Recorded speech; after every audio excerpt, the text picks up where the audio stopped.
اداني عناعه بقى. قول يا عمنا. عايز اقول ان اللي يريد فتنه لمصر، مصر محروسه من عند ربنا، واللي يريد سوء بيها ربنا يبتليه بمصايب الدنيا. محروسه لغايه امتى يعني؟ محروسه بامر الله لغايه يوم الدين صح؟ مصر كنانه كلها في الارض، مصر ام الدنيا، محدش يعرف يعمل حاجه مع الشعب المصري ان شاء الله. اللهم امين، اللهم امين يا رب. اللهم امين. طبعا محدش يعرف. بصوا يا جماعه احنا في ايام مفترجه والله العظيم، اهو اليومين دول في رمضان، بس انا اقسم بالله عندي احساس ان احنا هنصلي في القدس قريب وحقوقنا كلها هترجع لنا. ادعوا يا اخوانا لفلسطين يا جدعان، عشان فلسطين دي بتاعتنا والله. اللهم امين يا رب. ربنا ينصر فلسطين يا رب، ويهلك اليهود السبله. اللهم قول الامريكان اللي بيساعدوهم. ربنا اللهم امين يا رب. تسيرهم كده في نحرهم يا رب، ربنا ينحرهم كده. شوف فيهم يوم اسود كده مش شعرهم ان شاء الله. ربنا يورينا في يوم ايه. قول. يولع في الاسرائيليين ويمشوا من بلدنا، ما فيهمش منفعه، ده كلهم خساره لينا. يعني اذا ما فيش مشكله لو اتقطعت العلاقات مع اسرائيل. ما احنا عاملين لنا ايه؟ بيأذونا. اقول لك بيأذونا ازاي طيب؟ بيأذونا في لحمنا. ما اقول لك هو نوع من انواع الاذيه، نوع من انواع الاذيه ده على لساني برضه. بيدوا لا هم بيدوا فلوس لبعض البني ادمين هنا، لان هم كان ليهم تعامل خاص مع النظام السابق اسرائيل، فالنظام السابق ده ليه توابع لا زالت تتعامل مع اسرائيل. فاسرائيل بتصرف البلطجي اللي ثمنه 5 و6000 جنيه اللي بيروح عند اهل الشهداء عند المحاكمات بتاعه مبارك واعوانه الكلاب في مقر المحاكمه. اللي بيحصل ان هو بيدفع لهم فلوس عشان يأذوا اهالينا، صح؟ الله ينور عليك. يعني انا كلامي الحمد لله يعني معقول. هو عميل. احنا نخبه من الشعب، وكلامك انت صح. وميدين عميل وعياله عملاء، واللي حواليه لحد وقتنا هذا عملاء. اذا كان على شويه البلطجيه اللي مسرحهم باتباعه بره الوقت هيتمسكوا زي الكلاب. اقل بامر الله من غير مقاطعه هيتحطوا في شوال زي الكلب. بأمر الله. انت بقول لك انا عايز اسالك بس انت ايه رايك انت شفت المحاكمات؟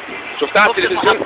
ايه رايك في القاضي او في الهيئه؟ الهيئه يعني كويسه، بس عشان يمنعوا البث التلفزيوني ده غلط. بص لا بص هقول لك على حاجه، هو انا متفق ان معاك ان هو غلط، ولكن هو حصل في القضيه شويه توترات وبلبله بخصوص الكاميرات دي خلاص.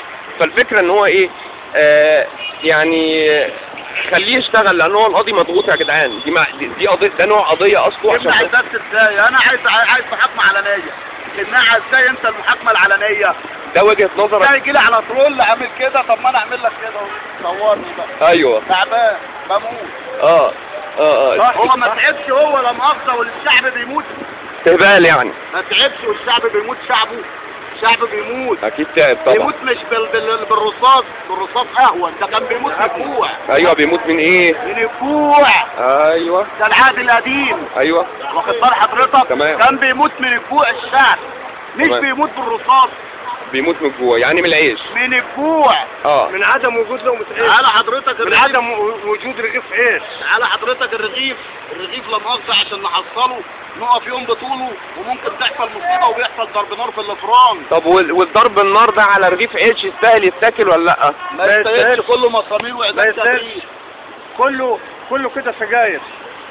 رغيف العيش بيطلع فيه بقايا سجاير كده في رغيف لا والله. فين في انهي منطقة ده مثلا؟ في جميع محافظات مصر. من اسوان. انا من جنة. انا بكلمك من جنة. اجدع ناس يا سيدي والله. انا بكلمك من جنة والله اجدع ناس. مفيش حاجة حلوة.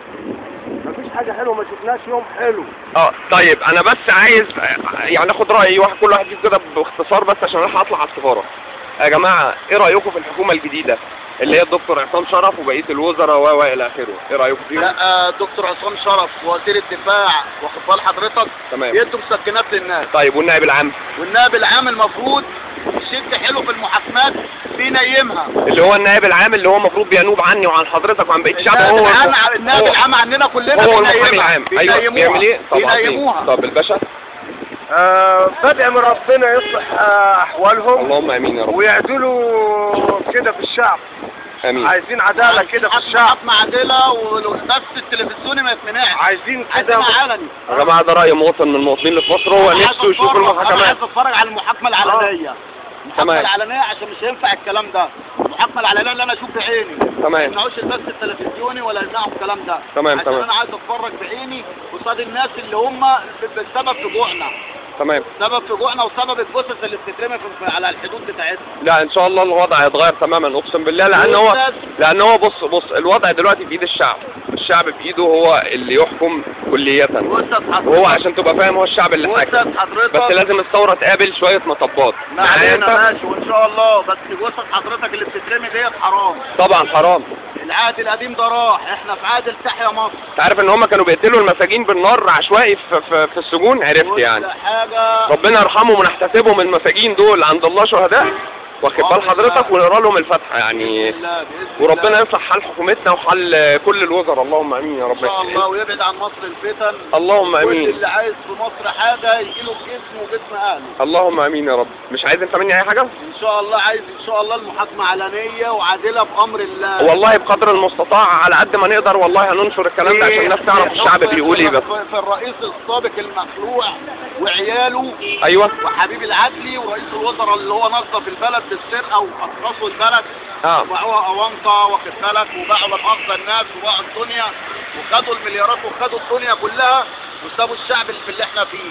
هم السبب في اللي احنا فيه دلوقتي. هم السبب في اللي احنا فيه خلاص دلوقتي. يبقى احنا كده ننتظر عدل ربنا سبحانه وتعالى من خلال القاضي ده او ويا المحكمة. ريت البث التلفزيوني ما يتمنعش. ان شاء الله نحاول والله يعني بقدر المستطاع نحاول نوصل الصوت على الاقل للشعب يا ريت ان ما كانش حضرتك- بعيد عن التلفزيون يعني. حضرتك البث التلفزيوني ما يتمنعش. انا عايز اشوف دلوقتي اللي ماتوا في التحرير دول اخواتي، صحيح. اللي ماتوا على اخواتنا الحدود برضه اخواتنا. اخواتنا، مش واحد، لا ده اخواتنا اللي هم في التحرير صحيح. واللي هم حضرتك على حدود سينا. تمام. سينا دي اتراوت بدمنا، تمام. اتراوت بدمنا. صحيح. يعني كلنا بتزرع لينا بمية، كلنا لينا قرايب ماتوا بتزرع بمية، مات منهم في الحرب حضرتك بتزرع بميه، تمام. الارض بتنبت، احنا زرعت بدمنا، صحيح. كلنا شعب واحد، كلنا اهل اصلا. زرعت بالدم بتاعنا يا بيه. فعايزين ان شاء الله البث التلفزيوني ما يفتحش ومحاكمه بامر الله عادله ان شاء الله رب العالمين ان تخلي شاء الناس الله. دي اهالي الشهداء ترتاح. اللهم امين يا رب. ربنا يريح قلوبهم وقلوبنا يعني. لان الناس دي مش مرتاحه على كده عشان ما فيش بث تلفزيوني وما فيش محاكمات، والمحاكمه نايمه بكره بعده بعد شهر بعد سنه، ده تعبان، ده بياخد مش عارف حقنه، ده بياخد مش هينفع حضرتك. عياني عيني. مش هينفع. كل ده بيثبته بيدوا للشعب. ايوه الله يكرمك. عن تسكين. انت عارف انا الكلام بتاعك ده اصلا اول حاجه احاول انشرها اقسم بالله للشعب نفسه عشان الشعب بس يفوق كده انا معانا. راجل مصاب حرب، انا راجل مصاب حرب اللي بيكلمك. كانت في حرب؟ كنت في حرب. لا اقصد حرب كام يعني 73 او 73. تمام. واخد كنت بال مجند. حضرتك؟ ايوه كنت مجند ومعروف اسمي هناك عندهم. اسم حضرتك ايه بقى بالكامل؟ اسمي جمال محمد محمود. تمام. قول السلاح وقول الارقام العسكريه بتاعتك. حضرتك ما عليك بقى من السلاح. طيب خلاص ماشي معلش، ماشي ماشي. ده حاجه اهتم انا بيها لنفسي عشان دي سياسه، واخد بال طيب حضرتك؟ طيب. احنا بنتكلم الناس اللي اتروى دمهم دي في سينا. انا قصدي اما الناس بس تشوفك عشان تبقى عارفه توصل لك ازاي او انا هتوصل لي ازاي؟ انت عارف مكاني هنا، انا هنا مكاني. يعني انت مستقر هنا انا مكانك مستقر هنا حضرتك، واخد بالك، ورجاء تحت كوبري الجامعه يا جماعه اللي بالجيزه عشان لو اي حد قادر ربنا يقدر يعمل حاجه. برج الرياض. عند برج الرياض. برج الرياض. هو هنا عند برج الرياض بالسرده يعني. اللي بعد فرايديز يا جماعه والكلام ده عشان لو محدش عارفه يعني. واخد بال حضرتك؟ تمام.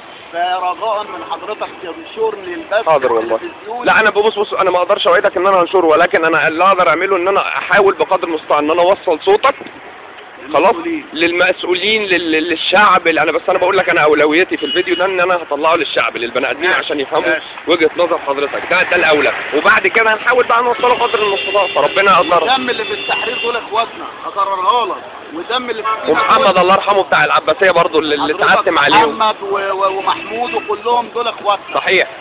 دول دمنا، واللي على سينا دول اللي هم اللي دلوقتي اللي اسرائيل حسبنا الله ونعم الوكيل فيهم. مش كفايه اللي هو السفير يمشي من هنا، ده السفير المفروض يتبح عشان هو اللي مؤاخذه الناس دي هم السبب في اللي احنا فيه، لان هو كان عميل لامريكا واليهود.